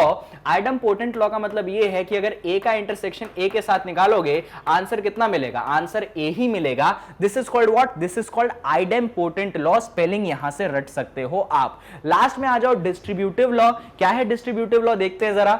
डिस्ट्रीब्यूटिव लॉ आपके 3 सेट पे डील करता है और डिस्ट्रीब्यूटिव लॉ एक ही समय पे यूनियन और इंटरसेक्शन दोनों के साथ बातें कर लेता है। तो इसको थोड़ा सा डिटेल में समझाता हूं मैं, क्योंकि इससे रिलेटेड क्वेश्चंस कई बार एग्जाम में पूछे जाते हैं। ध्यान से देखिएगा, यहां पे डिस्ट्रीब्यूटिव लॉ में कुछ ऐसा होता है कि एक सेट बाहर होता है ए और यहां पे होता है इंटरसेक्शन। क्या होता है, इंटरसेक्शन, और अंदर होते हैं 2 सेट और इसके बीच में होता है यूनियन। तो यहां पे देखो इंटरसेक्शन बाहर है, यूनियन क्या है, अंदर है। ये क्या कहलाता है, डिस्ट्रीब्यूट करना। अब इसको डिस्ट्रीब्यूट कैसे करेंगे सुनो, तो इसको डिस्ट्रीब्यूट कुछ ऐसे करेंगे कि यहां पे जो पहले इंटरसेक्शन है वो किसके साथ जाएगा, बी के साथ जाएगा, और फिर बीच का क्या आ जाएगा, यूनियन आ जाएगा, और यहां पे ए जो है इंटरसेक्शन के साथ कहां चला जाएगा, आपके सी के साथ चला जाएगा। यह कहलाता है आपका डिस्ट्रीब्यूटिव लॉ। अब आप बोलोगे सर यहां पे डिस्ट्रीब्यूटिव लॉ वाली क्या बात हो गई, तो देखो जरा, यहां पे इंटरसेक्शन जो है ना वो डिस्ट्रीब्यूट हो गया। किस पे डिस्ट्रीब्यूट हो गया, तो वो डिस्ट्रीब्यूट हो चुका है बी पे और डिस्ट्रीब्यूट हो चुका है सी पे। आपको याद है अपन मल्टीप्लीकेशन में करा करते थे, यही चीज मैं आपको जरा याद दिला दूं। ऐसा रहता था ना 2 मल्टीप्लाइडेड बाय 3 प्लस 5, तो आप क्या लिखा करते थे, आप लिखा करते थे 2 मल्टीप्लाइडेड बाय 3 प्लस 2 मल्टीप्लाइडेड बाय 5। तो यहां पे जो मल्टीप्लीकेशन है वो डिस्ट्रीब्यूट होता था आपके एडिशन पे। तो यहां पे कुछ चीजें थोड़ी सी अलग है। यहां पे जो बाहर का इंटरसेक्शन साइन है, पहले वो किसके साथ गया, पहले वो बी के साथ गया, फिर किसके साथ गया, सी के साथ गया। इसीलिए आपने पहले ए इंटरसेक्शन बी लिखा, फिर आपने ए इंटरसेक्शन सी लिखा, और जो बीच में यहां पे यूनियन था उसको कहां लगा दिया, बीच में लगा दिया। वही चीज यहां पे भी तो किया, मल्टीप्लीकेशन पहले 3 के साथ गया, मल्टीप्लीकेशन फिर 5 के साथ गया, और जो बीच का प्लस साइन था आपने उसको बीच में रहने दिया। तो यही कहलाता है डिस्ट्रीब्यूशन। और यहां पे भी हमने क्या किया, डिस्ट्रीब्यूशन ही तो किया है। यहां पे डिस्ट्रीब्यूशन हुआ है इंटरसेक्शन का यूनियन पे। किसका डिस्ट्रीब्यूशन हुआ है, किस पे, यहां पे डिस्ट्रीब्यूशन हुआ है इंटरसेक्शन का यूनियन पे। एंड दैट्स व्हाई इस लॉ को आप बुलाते हैं डिस्ट्रीब्यूटिव लॉ। आपको एलएचएस और आरएचएस दोनों को ही याद रखना पड़ेगा, एग्जाम में दोनों ही तरफ से आपको क्वेश्चन पूछे जा सकते हैं। इनफैक्ट ये जो डिस्ट्रीब्यूटिव लॉ है, मैं 100% श्योर हूं कि आपको एग्जाम में इस टॉपिक से क्वेश्चन मिलता ही मिलता है। चलो जरा डिस्ट्रीब्यूटिव लॉ पढ़ लिया, ये सारे के सारे 5 लॉज याद रखना, और 5 में भी सबसे ज्यादा अगर पूछा जाएगा तो आपके 5th लॉ डिस्ट्रीब्यूटिव लॉ से ही पूछा जाएगा। और यहां पे आपका जो इंटरसेक्शन है वो डिस्ट्रीब्यूट हुआ है किस पे, आपके यूनियन पे डिस्ट्रीब्यूट हुआ है। चलो जरा, हो गया, हो गया। अब इसके आगे क्या है सर, इसके बाद आता है कि ये जो सर आपने डिस्ट्रीब्यूटिव लॉ पढ़ाया है, क्या इस डिस्ट्रीब्यूटिव लॉ को हम प्रूव कर सकते हैं, और प्रूव भी हमें किससे करना है, वेन डायग्राम्स की मदद से प्रूव करना है। और ये चीज आपके एग्जाम में कई बार मैंने देखी है, और अगर मैं क्लास 11th का पेपर सेट करता हूं मेरे स्कूलों में, मेरे कोचिंगों में, तो वहां पे मैं इंश्योर करता हूं कि ये जो क्वेश्चन है मैं जरूर डालूं, क्योंकि क्वेश्चन हल्का सा टफ है वेन डायग्राम्स के यूज के कारण। तो पहले तो क्वेश्चन को समझो, क्वेश्चन के अंदर हमको यूज करना है डिस्ट्रीब्यूटिव लॉ का, सॉरी डिस्ट्रीब्यूटिव लॉ को हमें प्रूव करना है किसकी मदद से, वेन डायग्राम की मदद से। तो यहां पे एक आपके पास एलएचएस है, यहां पे एक आपके पास आरएचएस है, तो आपको प्रूव कर देना है कि एलएचएस जो है वो आरएचएस के इक्वल होना चाहिए। चलिए एक एक करके छोटे छोटे लेक्चर बातों पे करेंगे अपन डिस्कशन। तो सबसे पहले अपन क्या करते हैं, सबसे पहले तो हम डिस्ट्रीब्यूटिव लॉ जो कहती है उसको लिखते हैं, फिर उसका एलएचएस लेते हैं, फिर उसका आरएचएस लेते हैं। तो लिखते हैं डिस्ट्रीब्यूटिव लॉ को। डिस्ट्रीब्यूटिव लॉ ये कहता है कि मान लीजिए एक सेट ए है, इसका इंटरसेक्शन आप करना चाहते हैं बी यूनियन सी के साथ, तो इसका आरएचएस हो जाएगा ए का इंटरसेक्शन पहले होना चाहिए बी के साथ, फिर होना चाहिए यूनियन किसका, ए का इंटरसेक्शन होना चाहिए सी के साथ। इस तरीके से ये चीजें हैं। तो सबसे पहले हम बात कर लेते हैं जरा लेफ्ट हैंड साइड की। तो लेफ्ट हैंड साइड आपके पास क्या है, तो यहां पे ए का इंटरसेक्शन चल रहा है बी यूनियन सी के साथ। तो स्टेप बाय स्टेप बात करेंगे। सबसे पहले हम वेन डायग्राम बनाएंगे, किसके लिए, सबसे पहले हम वेन डायग्राम बनाएंगे बी यूनियन सी के लिए। कैसे बनाओगे भाई वेन डायग्राम, देखो पहली बात तो डील तीनों सेट पे हो रहा है, ए भी है, बी भी है और सी भी है, इसीलिए वेन डायग्राम में जब आप यूनिवर्सल सेट बनाएंगे तो आपको तीनों ही सेट को साथ में लेके चलना पड़ेगा। तो चलिए लेते हैं, तो मस्त एक बड़ा सा रेक्टेंगल बनाओ ऐसे, ठीक है, और इस बड़े से रेक्टेंगल में तीनों ही सेट को बना दो। यहां पे आप ए को बना दो, यहां पे आप बी को बना दो और यहां पे आप किसको बना दो, सी को बना दो। सही है सर, कोई दिक्कत की बात नहीं। अब सुनिए, सबसे पहले हम बी यूनियन सी दिखाना चाहते हैं। अरे ए बी सी कौन है सर, ये ए है, ये आपके पास बी है, ये आपके पास सी है। तो यहां पे सर आप बी यूनियन सी को दिखाइए। तो बी यूनियन सी को कैसे दिखाएंगे, बी यूनियन सी चाहिए, ठीक है, तो ये हमने बी यूनियन सी बना दिया। बी और सी का एरिया क्या कर दिया हमने, वो कर दिया, शेड कर दिया। ये हो गया आपके पास बी यूनियन सी। कौन हो गया ये हो गया बी यूनियन सी। यहां पे लिख दो कि ये हो चुका है आपके पास बी यूनियन सी। जबरदस्त। अब हमारा काम अभी खत्म नहीं हुआ है, क्योंकि अभी हम डील कर रहे हैं एलएचएस पे। यहीं पे अगर आप ध्यान से देखोगे बी यूनियन सी तो बन चुका है, पर हमको बी यूनियन सी नहीं चाहिए बच्चों। मालूम है हमको क्या चाहिए, हमको चाहिए A intersection B union C. यानी जो बी यूनियन सी आपने निकाला है, आपको इसके साथ इंटरसेक्शन निकालना है किसका, ए का। वापस से सुनो, आपने जो यहां पे बी यूनियन सी निकाला है ना, इसके साथ आपको इंटरसेक्शन निकालना है। किसका इंटरसेक्शन निकालना है, ए के साथ इंटरसेक्शन निकालना है बी यूनियन सी का। तो यहां पे लास्ट वाले पेज में अगर देखोगे तो बी यूनियन सी मैंने बना लिया। अब ए के साथ इंटरसेक्शन निकाल लो। इसका मतलब ये है आप उस एरिया को शेड करेंगे जो ए में कॉमन हो और बी यूनियन सी में कॉमन हो। तो ऐसा कौन सा एरिया है जो आपके ए और बी यूनियन सी दोनों में कॉमन है। तो इसके लिए अपन मस्त वापस से डायग्राम बनाते हैं। ये हमने हमारा यूनिवर्सल सेट बना लिया। यूनिवर्सल सेट में जो है हमने यहां पे ए बना लिया, यहां पे हमने जो है बी बना लिया और यहां पे जो है हमने क्या बना लिया, सी बना लिया। ठीक है, कोई दिक्कत की बात नहीं। हमें कौन सा एरिया चाहिए, हमें इंटरसेक्शन यानी कि कॉमन एरिया चाहिए। कौन सा कॉमन एरिया चाहिए, तो हमें वो कॉमन एरिया चाहिए जो ए में भी होना चाहिए और जो बी यूनियन सी में भी होना चाहिए। तो देखो जरा, यहां पे तो बी यूनियन सी वाला एरिया दिख गया। ऐसा कौन सा एरिया दिख रहा है इसमें जो ए में और बी यूनियन सी दोनों में कॉमन है। तो मुझे दिखाई पड़ता है, अगर मैं इस डायग्राम में दिखा दूं, ये वाला एरिया। कौन सा वाला एरिया, पर्पल पेन से, ये वाला जो एरिया है ना, ये वो एरिया है जो कि कॉमन है। किसका कॉमन है भैया, ए का कॉमन है और बी यूनियन सी दोनों का ही कॉमन है। तो इस एरिया को आप क्या करेंगे, ऐसे शेड कर देंगे। जैसे ही आप इस एरिया को शेड कर दोगे तो आपका जो काम है वो खत्म हो जाएगा। यानी कि जो एलएचएस है, एलएचएस का वेन डायग्राम आपने यहां पे बना लिया। ये कौन सा एरिया है, ये एरिया है आपके पास ए का यूनियन है, सॉरी यूनियन नहीं है, इंटरसेक्शन है बी यूनियन सी के साथ। ऐसे आपको वेन डायग्राम बनाना पड़ेगा।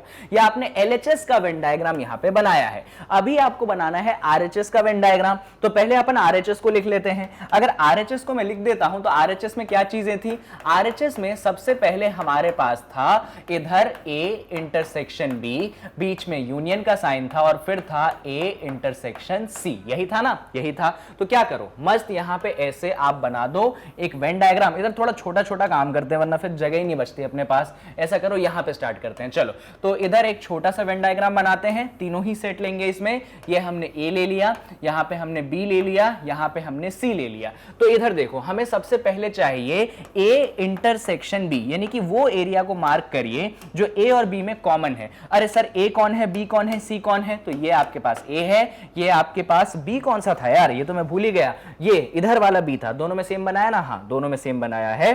तो ये आपके पास कौन सा हो गया, बी हो गया, और ये नीचे वाला आपके पास सी हो गया। आपको चाहिए ए इंटरसेक्शन बी, यानी वो एरिया ढूंढिए जो ए और बी में कॉमन है। तो ये वाला जो एरिया है ना, वो आपके ए और बी दोनों में क्या है, दोनों में ही कॉमन है। तो आपने ए इंटरसेक्शन बी वाला एरिया यहां पे ढूंढ लिया। बहुत बढ़िया। यहां पे एक और चीज है, ए इंटरसेक्शन सी। तो ए इंटरसेक्शन सी अपन अलग से बना लेते हैं यहां पे। तो मस्त हमने यहां पे क्या किया, अगेन एक ऐसा यूनिवर्सल सेट बना लिया, यू लिख दिया। ये ऐसा एक वेन डायग्राम दूसरा, तीसरा, ये ए हो गया, ये बी हो गया, ये सी हो गया। क्या चाहिए हमको? हमको चाहिए ए इंटरसेक्शन सी, यानी कि हमें वो एरिया चाहिए जो ए और सी के क्या हो, कॉमन हो। तो कॉमन ढूंढो, ये है वो एरिया जो ए और सी का क्या है, कॉमन है। हमने ढूंढ लिया है उस एरिया को जो ए और सी का क्या है, कॉमन है। बहुत जबरदस्त। तो ए इंटरसेक्शन बी भी हमें मिल चुका है और हमें यहां पे ए इंटरसेक्शन सी भी मिल चुका है। पर इन दोनों के बीच में कौन सा साइन है? इन दोनों के बीच में यूनियन का साइन है, यानी कि इन दोनों वेन डायग्राम को क्या करना है, आपको कंबाइन करना है। तो चलो इसको नए पेज पे करते हैं। तो अभी हम किस पे डील कर रहे हैं? अभी भी हम आरएचएस पे भी डील कर रहे हैं, तो दोनों को कंबाइन करना है। चलो कर लेते हैं। तो सबसे पहले हमने क्या किया? सबसे पहले हमने वापस से यहां पे यूनिवर्सल सेट बनाया, यहां पे हमने ए बनाया, यहां पे हमने बी बनाया और नीचे हमने क्या बनाया, सी बनाया। अब इसमें दोनों को करना है कॉमन। देखो कैसे कॉमन करेंगे। यहां पे ए इंटरसेक्शन बी ऊपर वाला हिस्सा है, ए इंटरसेक्शन सी नीचे वाला हिस्सा है। दोनों को जब आप कंबाइन कर दोगे तो पर्पल साइन से मैं बनाऊंगा तो ये वाला हिस्सा भी आ जाएगा क्योंकि ये ए इंटरसेक्शन बी का था, और जो नीचे वाला हिस्सा है वो भी आ जाएगा कि वो किसका था, वो भैया ए इंटरसेक्शन सी का था। तो इन दोनों एरिया को ऐसे आप ज्वाइन कर दोगे तो ये जो आपने यहां पे बनाया है ये एक्चुअली कौन बन गया?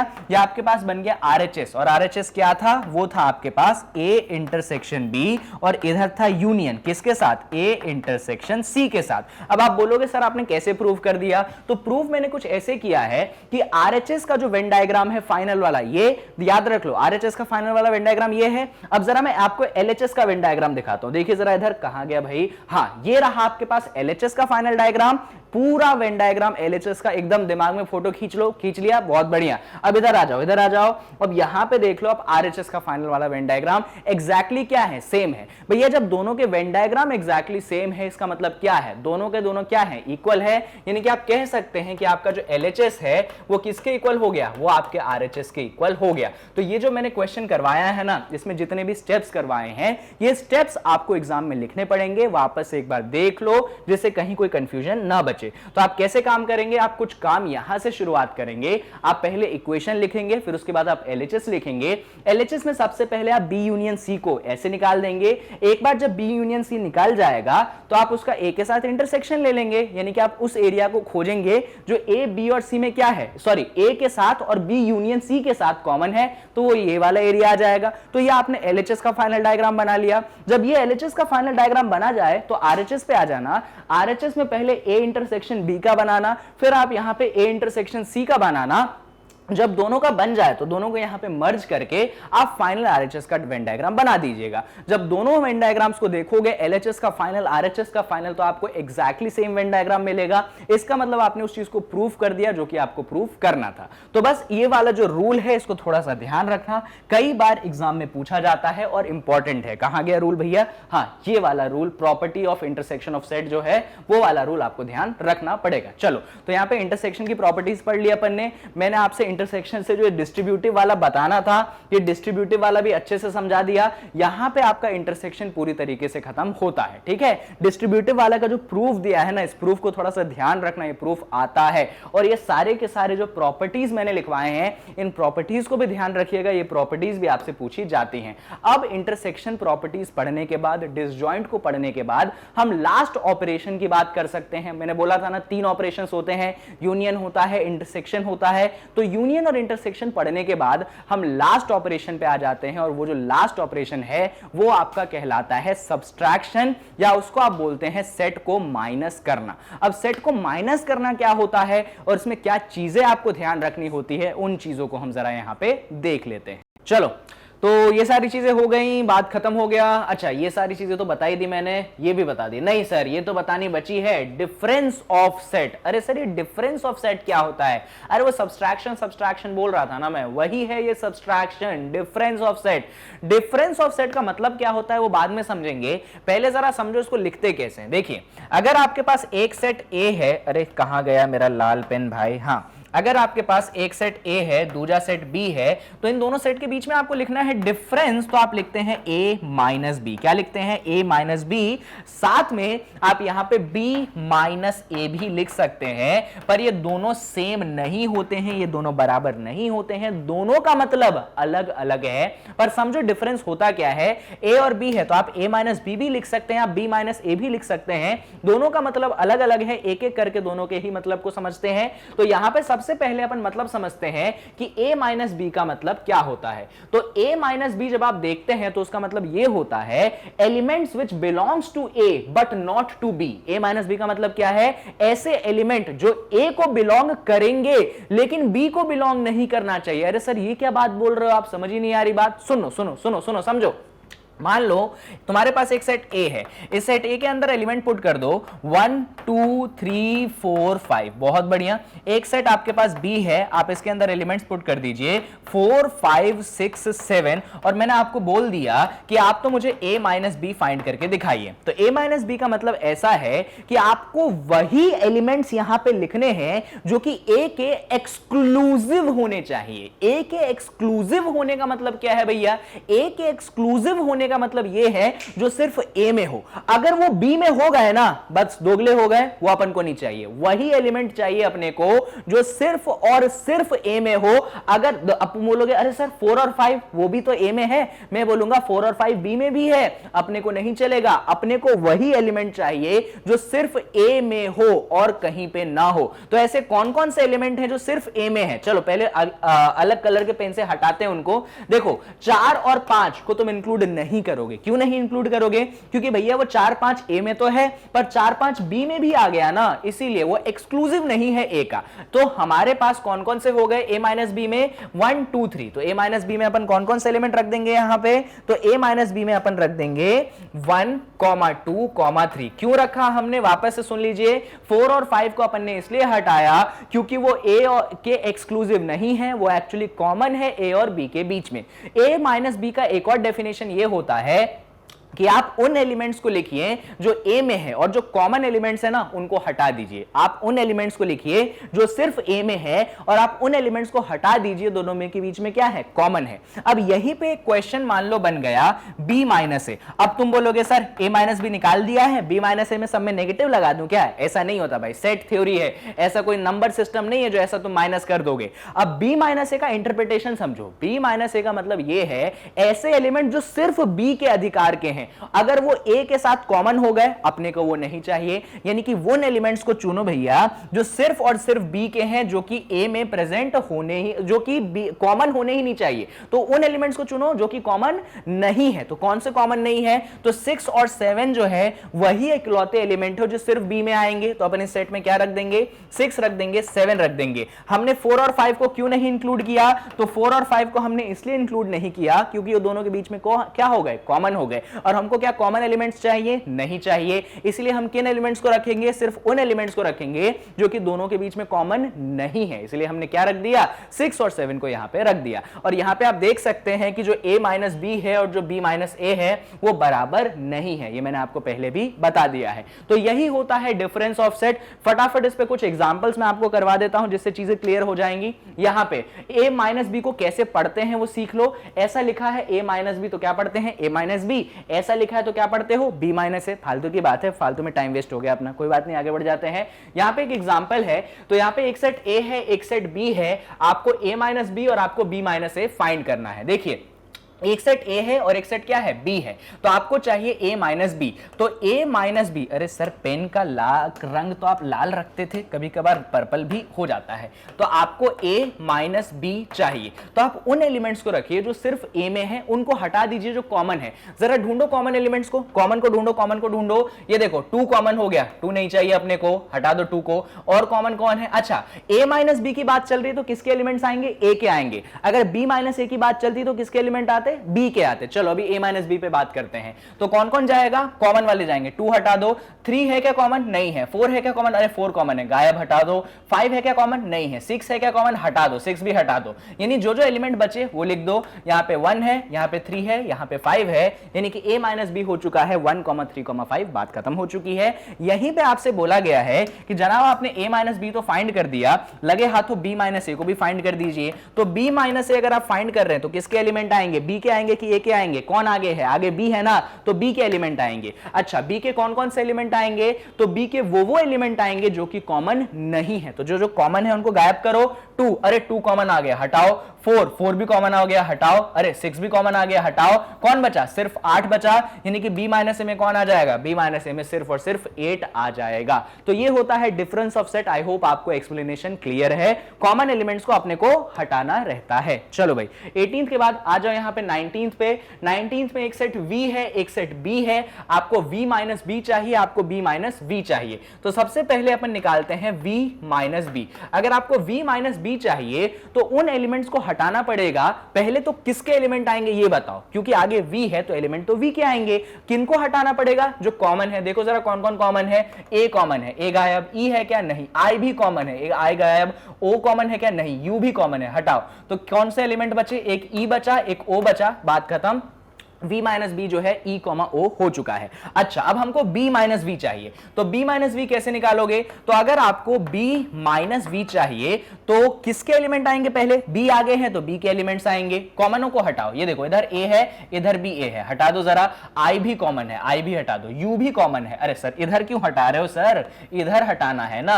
a को हटा दो, u को भी हटा दो, i को भी हटा दो, क्योंकि ये सब क्या थे, कॉमन थे। कौन बचा, सिर्फ और सिर्फ k बचा ना, तो यहां पे जाके k लिख दो, बात खत्म। a माइनस वी क्या हो गया, k हो गया। और यहां पे भी देखने वाली इंटरेस्टिंग चीज ये है कि b minus V minus B और b माइनस वी इक्वल नहीं है। चलिए तो इतना ही था ऑपरेशन ऑफ सेट में डिफरेंस पे। और भी एग्जांपल है क्या, नहीं। यहां पे बात आती है कि a माइनस बी को आप वेन डायग्राम की मदद से कैसे रिप्रेजेंट करेंगे। देखिए हर जितने भी ऑपरेशन मैंने आपको पढ़ाया ना, सबको वेन डायग्राम की मदद से दिखाया है। तो यहां पे भी क्वेश्चन है कि आप a माइनस बी को वेन डायग्राम की मदद से कैसे दिखाएंगे। तो अगर आपको a माइनस बी को वेन डायग्राम की मदद से दिखाना है तो मस्त ऐसा बनाओ, है ना, यूनिवर्सल सेट u लगाओ, ऐसे a लगा दो, यहां पे तुम b लगा दो, है ना। तो a माइनस बी का मतलब कौन था बच्चों, a माइनस बी का मतलब था वो हिस्सा जो कि सिर्फ और सिर्फ a में होना चाहिए। कॉमन हिस्सा तो अपने को चाहिए ही नहीं, है ना, सिर्फ और सिर्फ a वाला हिस्सा। तो अगर सिर्फ और सिर्फ a वाला हिस्सा अगर मैं डायग्राम में दिखाऊं तो बच्चों ये वो एरिया है जो सिर्फ और सिर्फ कहां पे आता है, a में आता है। अब आप बोलोगे सर आप उस हिस्से को तो इंक्लूड ही नहीं कर रहे हो जो कॉमन है। तो भैया a माइनस बी का तो मतलब ही यही था ना कि जो कॉमन है वो तो अपने को चाहिए ही नहीं। तो बस आप इस हिस्से को ऐसे शेड कर देंगे तो ये क्या हो जाएगा, ये आपके पास हो जाएगा a माइनस बी। क्या हो जाएगा, ये अच्छे से शेड करना जैसे मैं शेड कर रहा हूं। बस ये याद रखना कि कॉपी मत फाड़ देना जिसमें शेड करोगे। पता चला इतना पेन से शेड किया तुमने कि कॉपी फाड़ दिया, पन्ने फाड़ दिए, पेन पूरा इंक फैला दिया। तो ये हो गया आपके पास कौन सा, ये हो गया आपके पास a माइनस बी। जबरदस्त। चलो b माइनस ए को भी रिप्रेजेंट करवा दूं क्या, a माइनस बी का स्क्रीनशॉट ले लो पहले, बढ़िया ले लिया, बहुत अच्छी बात है। b माइनस ए आगे वाली स्लाइड पे है क्या, हाँ है। चलो इसको भी रिप्रेजेंट करवाते हैं अपन। तो b माइनस ए के लिए क्या करेंगे, मस्त ऐसा अपन एक यूनिवर्सल सेट बनाएंगे, u नाम दे देंगे, यहाँ पे ऐसे a, यहाँ पे b, ठीक है। ये a हो गया, ये कौन हो गया, b हो गया। कौन सा चाहिए तुमको, b माइनस ए चाहिए। वो हिस्सा मार्क करो जो सिर्फ और सिर्फ b का है, कॉमन को भी नहीं चाहिए। तो वो हिस्सा कहां से होगा, यहां से शुरुआत होगी और इस तरफ होगा। तो चलो ऐसा अच्छे से कलरिंग करनी है ना अपने को, तो अच्छे से करते हैं। ये ऐसे हिस्सा शेड कर दो, करो करो करो करो करो करो करो करो करो, सब शेड कर दो, कुछ भी जगह मत छोड़ो। तो इस पूरे हिस्से को यूं शेड कर दो। तो कौन सा हिस्सा हो गया आपके पास, आपके पास हो चुका है, कौन सा हिस्सा है, जल्दी बोलो ना भाई, b माइनस ए है। तो इस हिस्सा में क्या लिख देंगे अपन कि ये जो हिस्सा सर आपने बनाया है b माइनस ए बनाया, मैंने थोड़ा अच्छे से शेड नहीं करा, थोड़े सफेद सफेद दानेदार दिख रहे होंगे आपको, उनको संभाल लीजिएगा, कोई दिक्कत नहीं। आई होप कि आपको Venn diagram a minus B minus A का समझ में आ चुका है। अब एक बड़ी इंटरेस्टिंग चीज आती है, यहां पे मैंने आपको समझाया कि जब आप ऑपरेशन करते हैं सेट पे तो बहुत सारी चीजें होती हैं। सुनना सुनना इधर सुनो मेरी बात। कितने टाइप्स का ऑपरेशन पढ़ाया मैंने आपको, 3 टाइप के पढ़ाया ना। कौन से 3 टाइप के पढ़ा है, सबसे पहला पढ़ाया मैंने आपको यूनियन, दूसरा कौन सा पढ़ा है मैंने आपको? दूसरा मैंने आपको पढ़ा दिया, बोलो बोलो भाई, इंटरसेक्शन। तीसरा कौन सा पढ़ा दिया? तीसरा मैंने आपको पढ़ा दिया डिफरेंस। तो ये जो तीन टाइप्स के मैंने आपको ऑपरेशन पढ़ाए हैं, ये तीनों टाइप के ऑपरेशन बहुत ज्यादा जरूरी हैं आपको सीखने, ठीक है? और तीनों के वेन डायग्राम जो बनाया ना, वो वेन डायग्राम भी बहुत ज्यादा जरूरी थे। चलिए, तो ये सब तो बातें हो गई और मैंने आपको डिसजॉइंट सेट भी बताया था। अब यहां पे मेरे को एक बड़ी इंटरेस्टिंग चीज बतानी है और वो होता है म्यूचुअली डिसजॉइंट सेट। क्या होता है? Mutually disjoint set. मूंछ वाली डिसजॉइंट सेट नहीं बोल रहा हूं मैं, म्यूचुअली डिसजॉइंट सेट बोल रहा हूं। अब ये म्यूचुअली डिसजॉइंट सेट क्या है उसको जरा समझो। यहां पे मैं आपको वेन डायग्राम की मदद से समझाता हूं। मान लीजिए ये आपने जबरदस्त मस्त अपना यूनिवर्सल सेट बनाया, इसको आपने यू बोल दिया, ठीक है? यहां पे आपने एक बड़ा सा ए सेट बना लिया और यहां पे आपने एक बड़ा सा बी सेट बना लिया। देखिएगा, इसमें मैं तीन कलर्स का इस्तेमाल करूंगा, तो तीनों रंगों को थोड़ा सा ध्यान से देखिएगा। कैमरे में हो सकता है चीजें थोड़ी फेड हो जाएं। सबसे पहला हिस्सा मैं बना रहा हूं इस तरफ। कौन सा हिस्सा बना रहा हूं मैं? इस तरफ। अब आप मुझे बताइएगा कि ये जो मैंने हिस्सा बनाया है, ये एक्चुअली हिस्सा कौन सा है? जल्दी बताओ भैया, कमेंट बॉक्स में टाइप करके बताओ, लाइव चैट में लिख के बताओ कि ये जो हिस्सा मैंने यहां पे आपको, अरे लाइव चैट तो ही नहीं रहा सर, वीडियो प्रीमियर हो रही है, आप लाइव की बात कर रहे हो। कोई बात नहीं, कमेंट बॉक्स में लिख देना, वीडियो पॉज करके जाओ, कमेंट बॉक्स में लिख दो कि ये जो हिस्सा सर जी यहां पे शेड कर रहे हैं, ये एक्चुअली कौन सा हिस्सा है। जाइए वीडियो को पॉज करिए और कमेंट बॉक्स में लिखिए कि ये जो हिस्सा मैं इतने शिद्दत से शेड कर रहा हूं, ये एक्चुअली कौन सा हिस्सा है, इसको कौन से ऑपरेशन से दिखाओगे? लिख दिया आंसर? नहीं लिखे? अरे भैया, अभी पिछले पेज पे समझाया था कि ये जो हिस्सा मैंने शेड किया है, ये एक्चुअली कौन सा हिस्सा है? बोल नहीं पा रहे तुम, बोल नहीं पा रहे, जल्दी बोलो। ये हिस्सा बच्चों एक्चुअली आपके पास है ए माइनस बी। कौन सा हिस्सा है? ए माइनस बी वाला हिस्सा है। बहुत गंदा शेड किया है, मुझे मालूम है। अब चलो दूसरा शेड करूंगा, इसमें बताना कौन सा शेड किया है। हरे पेन से नहीं, काले पेन से शेड करता हूं। काला समझ में आता है ना? हाँ, समझ में आ रहा होगा। ये वाला हिस्सा मैं इसे शेड कर रहा हूं। जल्दी बताओ कौन सा हिस्सा शेड कर दिया मैंने इस तरफ? जल्दी देख के बताओ। अभी पिछले पन्ने पे पढ़ाया था, अब ज्यादा अच्छे से शेड नहीं करूंगा। तो ये जो मैंने हिस्सा बच्चों यहां पे शेड कर दिया है, आप देख सकते हैं ये हिस्सा हो चुका है आपके पास बी माइनस ए, है ना? झूठ तो नहीं बोल रहा हूं ना? नहीं सर, सच बोल रहे हो आप तो। अच्छा, एक और हिस्सा है बच्चों, उसको भी शेड कर दें। ये वाला बीच वाला हिस्सा दिख रहा है, हरे पेन से शेड कर रहा हूं। ये बीच वाले हिस्से के बारे में बताओ। ये जो बीच वाला हिस्सा मैंने यहां पे शेड किया है, ये कौन सा हिस्सा है? अरे कौन सा हिस्सा है सर? ये वो हिस्सा है जो दोनों सेट के बीच में क्या था? कॉमन था। ये वो हिस्सा है जो दोनों सेट के बीच में क्या था? कॉमन था। और जो हिस्सा दोनों सेट के बीच में कॉमन था, उसको सर किस नाम से बुलाते थे? तो सर उसको बुलाते थे ए इंटरसेक्शन बी के नाम से। तो बच्चों यहां पे तीन हिस्से आप देख सकते हैं, एक है ए माइनस बी, एक है ए इंटरसेक्शन बी और एक है बी माइनस ए। आप मुझे एक बात बताइए, क्या इन तीनों हिस्सों में कुछ कॉमन है? क्या इन तीनों हिस्सों में कुछ कॉमन है? इधर देख लो, इधर देख लो, देख लो, ध्यान से देख लो भाई। तीन हिस्से यहां पे आपके सामने है, A minus B, A intersection B, B minus A. इधर डायग्राम को घूर घूर के देख के बताओ क्या इन तीनों हिस्सों में कुछ भी कॉमन है? तो आप बोलोगे नहीं सर, इन तीनों हिस्सों में थोड़ा सा भी कुछ भी कॉमन नहीं है। और मैंने आपको थोड़ी देर पहले डिसजॉइंट सेट्स पढ़ाया था। डिसजॉइंट सेट में मैंने बोला था कि भैया वो हिस्सा जिसमें कुछ भी कॉमन ना हो वो कहलाते हैं डिसजॉइंट सेट। दो सेट के बीच में जब कुछ भी कॉमन ना हो तो दोनों क्या कहलाते हैं? डिसजॉइंट सेट कहलाते हैं ना। यहां पे तीन तीन सेट है जिनके बीच में कॉमन नहीं है कुछ भी। देखो ना, एक सेट, दूसरा सेट, तीसरा सेट, तीन तीन ऐसे सेट हैं जिनके बीच में कुछ भी कॉमन नहीं है। तो भैया तीनों सेट के बीच में कॉमन नहीं है, तीन सेट है, तो तीनों सेट को किस नाम से बोलोगे? आप तीनों सेट को बुलाते हो म्यूचुअली डिसजॉइंट। क्या बुलाते हैं आप? जब बात तीन सेट की चलती है तो आप बोलेंगे म्यूचुअली डिसजॉइंट सेट। क्या बोलेंगे? म्यूचुअली डिसजॉइंट सेट बोलेंगे। कब बोलेंगे म्यूचुअली डिसजॉइंट सेट? जब बातें तीन सेट की चले और तीनों के बीच में कुछ भी कॉमन ना हो, इसीलिए आप तीनों को यहां पे बोलेंगे म्यूचुअली डिसजॉइंट सेट। तो ये जो तीन सेट हो गए, ए माइनस बी, दूसरा हो गया ए इंटरसेक्शन बी और तीसरा हो गया बी माइनस ए, ये तीनों के तीनों सेट होते हैं म्यूचुअली डिसजॉइंट सेट। और यही चीज मुझे आपको पढ़ानी थी कि अगर आपके पास तीन सेट हो, एक हो ए माइनस बी, दूसरा हो ए इंटरसेक्शन बी और तीसरा हो बी माइनस ए, तो ये तीनों के तीनों सेट होते हैं म्यूचुअली डिसजॉइंट, यानी कि तीनों के तीनों के बीच में कुछ भी कॉमन नहीं होता है। और क्वेश्चन अगर ऐसा आता है तो आप ये डायग्राम बना के एग्जाम में आएंगे, आपको पूरे नंबर मिल जाएंगे। क्वेश्चन कितने भी नंबर का हो, आपको नंबर पूरे दे दिए जाएंगे। चलिए तो यहाँ पे ये वाला जो वीडियो है ना, इसमें लास्ट चीज मुझे यही बतानी थी, म्यूचुअली डिसजॉइंट, और इसी के साथ आपका ये वीडियो होता है यहाँ पे खत्म। आई होप कि आपका जो ऑपरेशन ऑफ सेट वाला टॉपिक है वो पूरी तरीके से क्लियर है, आपने पूरी चीजें सीख ली होंगी, तीनों ही ऑपरेशन सीख लिए होंगे,